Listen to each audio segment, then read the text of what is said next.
Good afternoon, everybody. Thank you for joining us for a dashboard dive session today. Today is August 2nd, and we are covering the dashboards for analyzing fee income, refunds, and waivers. Being taught by myself, Annalyn Hawks, and Thomas Hull from the Asterisk Intelligence team. We'll probably go about 30 minutes today.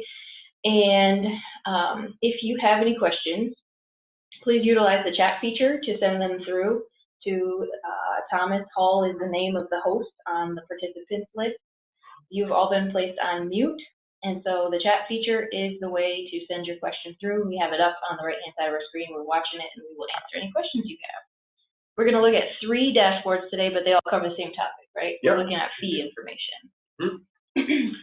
And that's one important thing to know about the terminology within CU-base is the difference between, fee income is pretty straightforward. It's, fee income. Then we have 2 different terminology, waivers and refunds. Yep. And that will be a big takeaway of today's session of the difference between the 2 and what tool is going to get you what different types of data that you're looking for. Yes, definitely. And what you see on my CU-base screen is simply a search. I've searched for the word fee to find any tools with that word in the name, and we find much more than just the dashboard. This is to give you kind of a picture of a couple other tools that are related to fee information and tracking as well. So we're not going to cover it today, but 371 is a report that covers some of the same waiver information we might be able to get out of 369 or 372 as dashboards. So reports and dashboards, 2 separate things, but they're depending on what you are looking to do with the information, either one or the other could hold more value for you. From an analytical standpoint, we certainly want to point you toward a dashboard first, and we have 3 dashboards. 369 is the fee income and waivers dashboard. Now, as you might expect, it's going to probably give us some numbers for what our income was on fees over a month. And it'll give us some values on how many waivers out of all the opportunities, how many got waived. But this is more from a general standpoint across your credit union. We do get a little bit more specific down in 370 and 372. It's essentially almost the ability to pull some reports on an employee-to-employee basis. Really, actually, I happen to know we get into this dashboard, and it's going to break it down. It's going to summarize all the employees on one screen for you. So if you're someone who manages individuals at your credit union, or you'd like to recommend this to some of the managers who are who have staff that work with fees or want to track this in any level, 370 and 372 are going to be extremely valuable.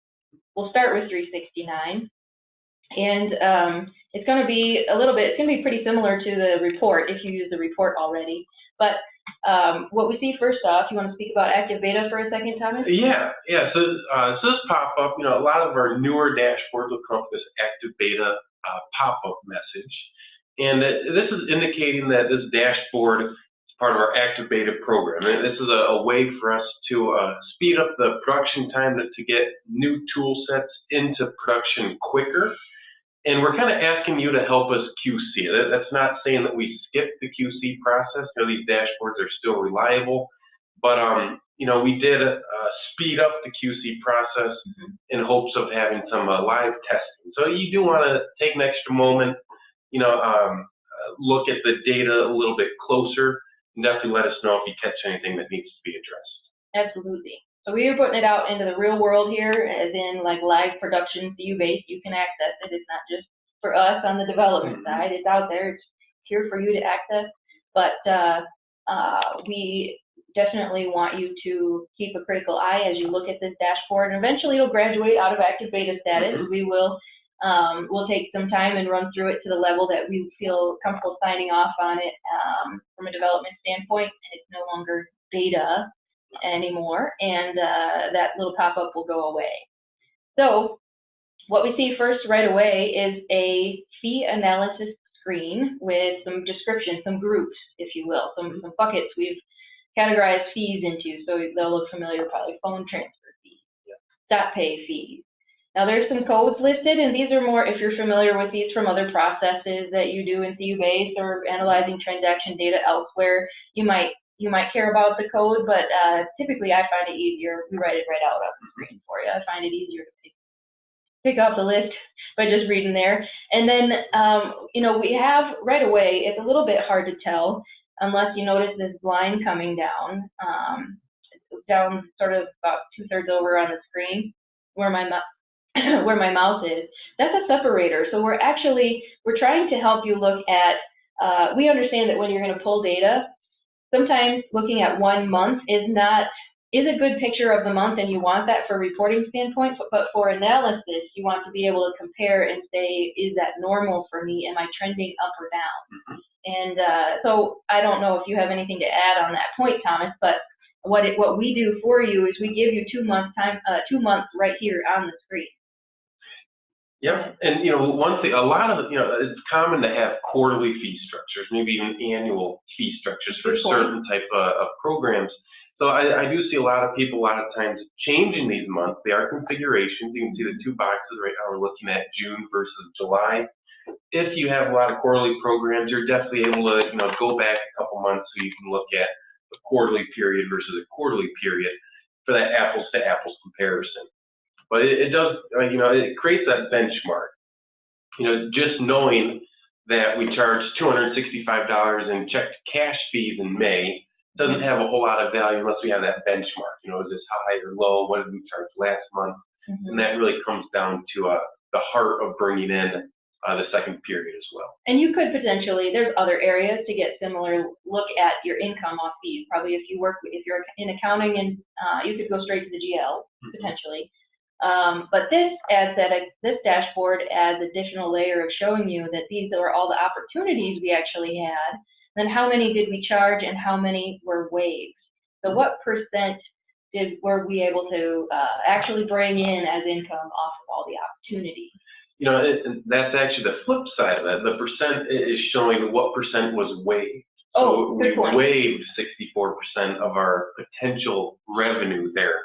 And it is important to recognize that the system has pre-built fee waivers. When you build these programs, it is capable of building in rules of, you know, this fee gets waived to minors, or, you know, people over the age of 65, or maybe with certain aggregate balance levels. You can build in those rules of automated fee waivers, and those are going to get captured in here. So if you're seeing a fee program that, you know, you're losing or you're waiving, you know, 80 or 90% of that income, don't worry. You know, take a step back and think about what waiver rules you might have in place for that specific fee program.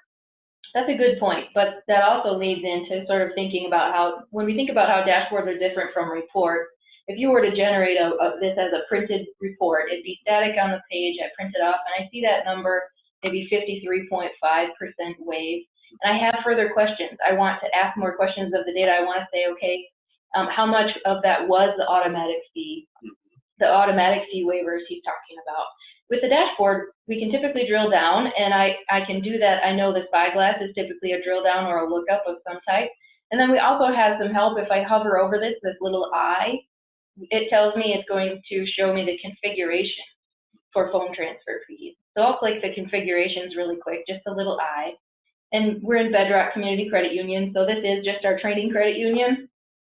But you can see this is how it would show up on the, that's kind of funny, on the member's transaction history, the actual description and what fee amount, ages are going to be charged this fee, and then a link right into Learn From Peer if you want to see what other credit unions have configured for their phone transfer fees.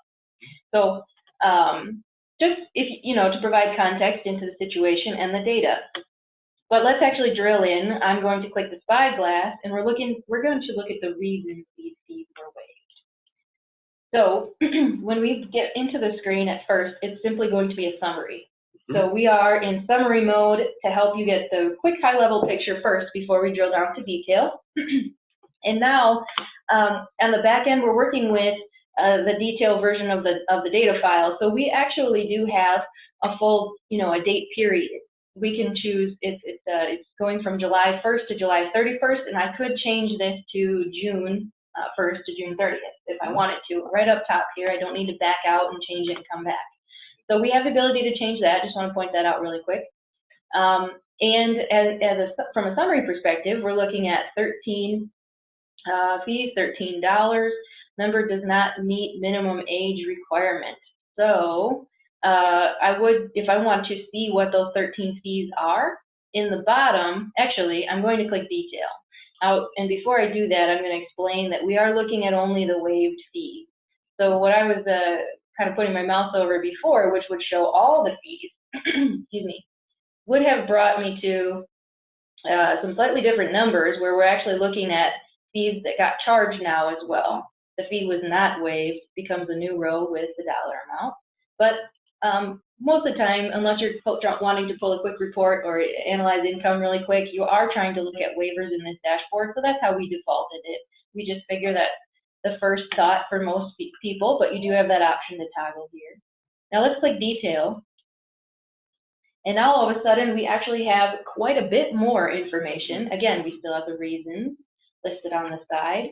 And as we go down the list, we start to see maybe some patterns in names. Maybe there's a lot of the same member that we're waiving fees for. Yep. Maybe a lot of the same employee ID. And again, there's a different dashboard for doing employee-specific analysis on waivers, but we could sort employee ID, and now we can group them together. Yep.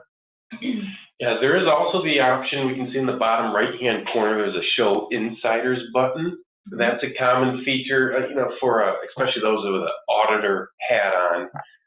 You might want to pay special attention to any insiders that are, getting the fees waived and so forth. So you do have that toggling option, but it will highlight any insiders that are having fees waived for a closer inspection if that's why you're using the dashboard.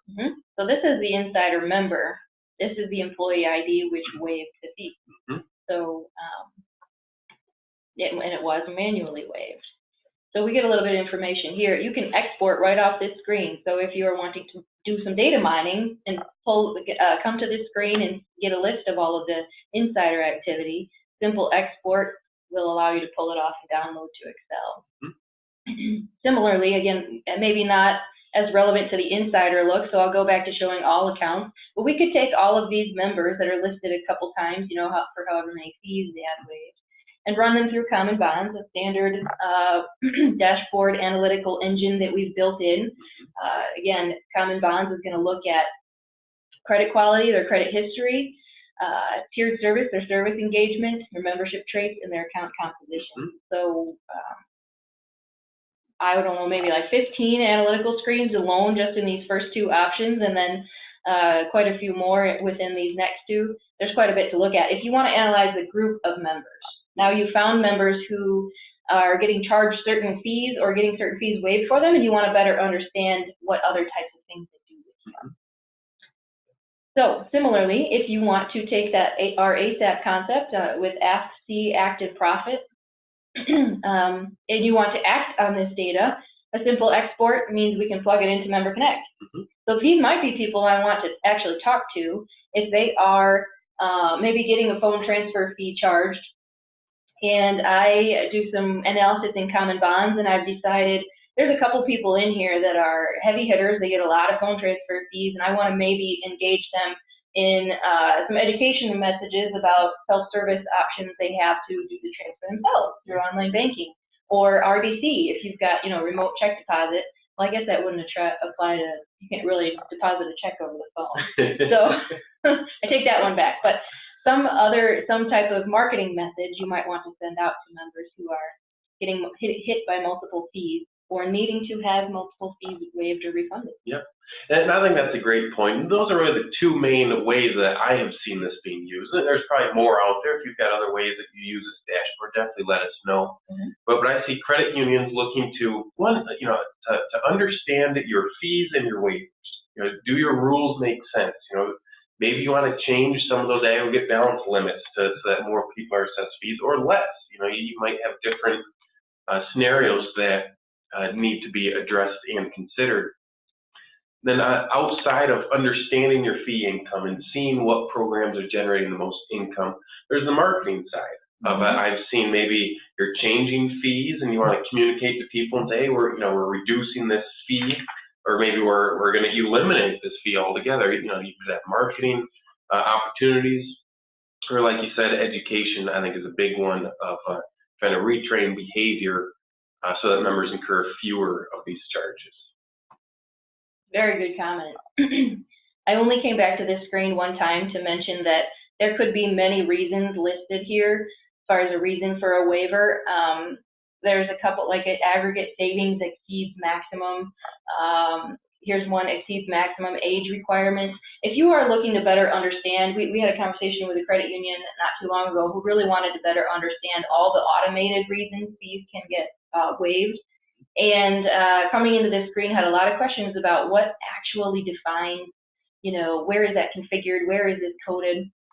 And the help page for this screen has a link down to some extremely detailed information on each of the reasons. So if you are looking to get a little better, if you think this is one you're going to use a little more often at your credit union and want to get a little more educated onto what these reasons are and what their triggers can be, the help information is going to be very valuable, and we access that simply by clicking the I in the bottom of the whole screen here. So I think for this dashboard, I only have one more thing I really want to show, and then we can jump to the employee ones, unless you have any other comments to make. No, that sounds good. I'm sure you're used to all of us saying this, but our different tabs across the top, we can very quickly show our graphing capabilities. Those have been reintroduced into this dashboard. I hope that wasn't the final comment. That was my final comment. Was it? Oh, yeah. I stole it from you. I'm sorry. That's good. Well, I'll let you finish that.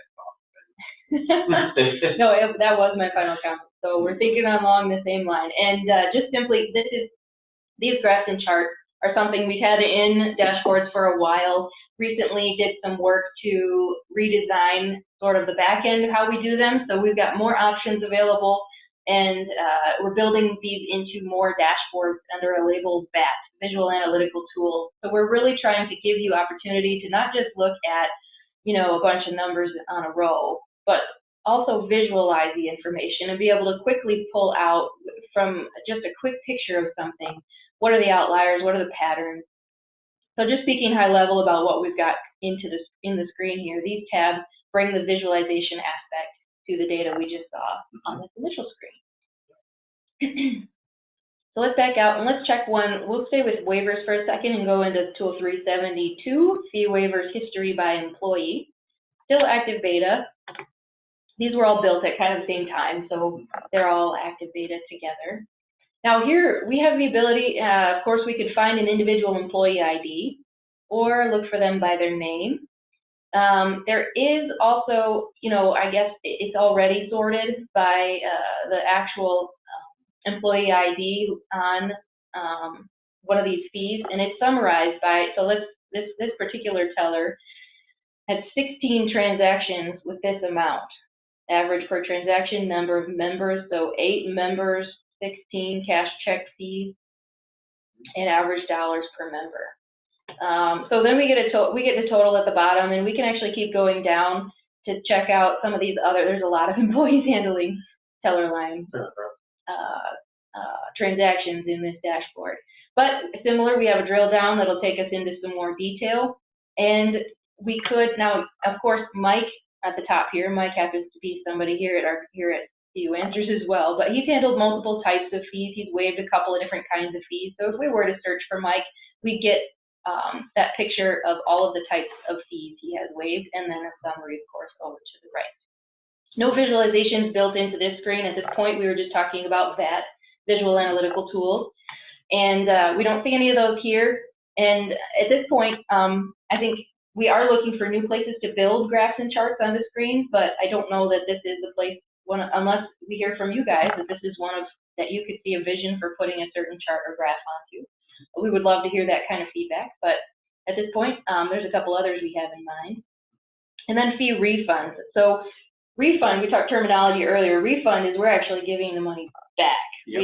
We didn't charge it first and waive it later. We didn't waive it before charging. We actually are giving money back to others. Correct. Right? Yep. Yep. And that really is an important distinction. Not only for these tools and understanding what numbers are being presented to you, but also from a workflow standpoint. Yeah. Of was the opportunity to charge waived, or did we charge and decide to return the money? make an evaluation of the situation, the member's history, something like that, and now we've decided to return the money. So here we are in refunds. This one looks a little bit different, and we have some additional filtering options. So the teller branch, the member branch, a GL account, we talked about those, and the individual employee ID. So all these select buttons are little lookups, and we could search for the code or the long name on any of these items. Because this is test data, I expanded our window out quite a bit back to 2016. And I did get, so we have some transaction descriptions, and again, a little explainer on what these are defined as can be found in help if you're struggling to recognize what any of them mean. And then a summary of amount. So again, we're staying high level right away, but we have that option to go detail. So, and again, Thomas, you mentioned show insiders earlier. We have 0 total insiders. I see that on the summary. So if I were to click it, we'll get nothing. I should expect to get nothing. Yes. But this is active beta, so if you found somebody after clicking it, we would want you to let us know, even though it says 0. So if I show detail, all of a sudden the rows fill in with a lot more information on an individual transaction level. So individual transaction happened on this date for this amount, with all of the information related to what the member's account and the teller branch account or GL account description. We can export this. If you are someone who likes to throw raw data into query and play with it a little bit more, you want to do a multi-level sort instead of just sort one column, or tie it into some other member data, that could be a perfect opportunity to use the export button. Get it into a database file. You know, I do believe that some of these transaction descriptions, I'm talking about that far left column that we see with some of the yellow highlighting. Okay. There are opportunities that can be a custom text manually entered by the employee, correct? The custom text that you're talking about, I know is on the secondary transaction description. Okay. And that's a good question. I'm not sure if that translates through this dashboard. That definitely, you know, it is something to be aware of. We might need to get our facts straight on if it's on the waiver side or the refund side.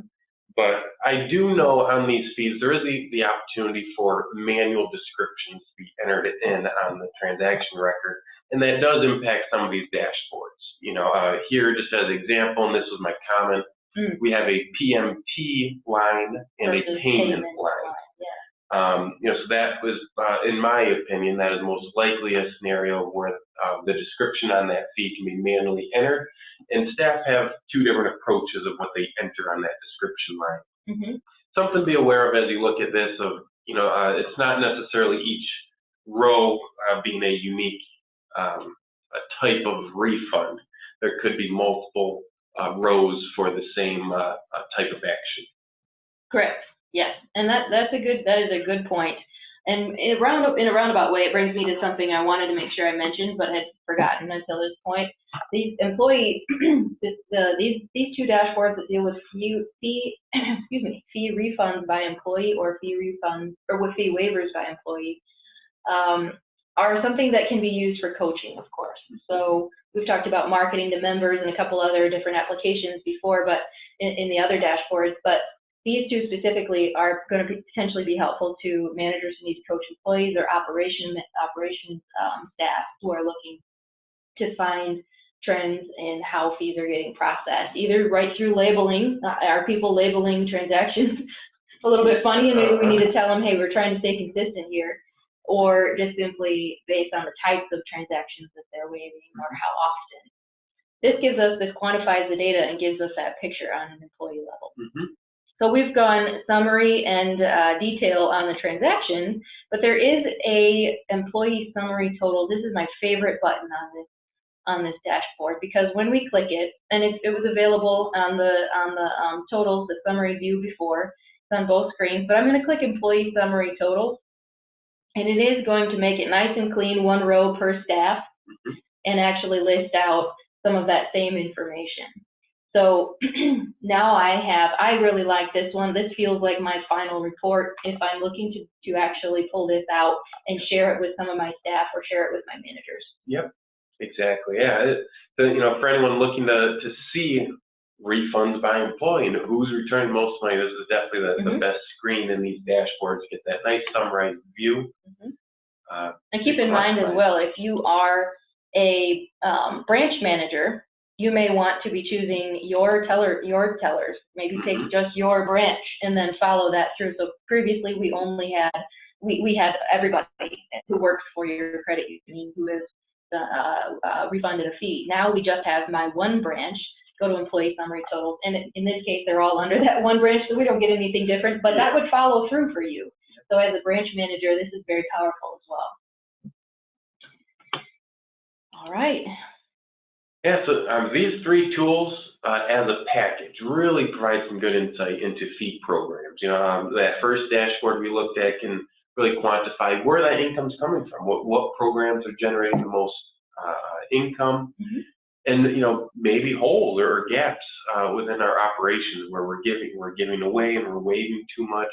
The opportunity to look and see those waivers and maybe adjust some of those fee requirements, your age ranges or minimum balances, you know, really allows you to look at the performance of that fee program versus how you want the fee to be performing, giving you the opportunity to adjust it if needed. And then the two dashboards for waivers and refunds really give you the detail needed to understand who's doing what type of activity. Absolutely. And just one more example I can think of right now is we talked to a credit union one time who was using the 369 income and waivers dashboard to look a little closer at their share draft non-return. And then they went and also evaluated their members' Reg E opt-in status and did some cool things, some cool changes at their credit union that increased their non-interest income, brought in more fee income. So that wraps up the package of dashboards for today, I would say. Yeah. Next week, we do not have a session scheduled, believe it or not. We have some live events happening in the building here, so we are not going to be available to have a dashboard dive next week, Thursday. We are, however, scheduled to bring the next one on at the new accrual dashboard on August 16th. No, for any of you who have been using our study.cuanswers.com website, you might have noticed, you know, as of just a week or two, we were almost at the end of our schedule of Thursday sessions.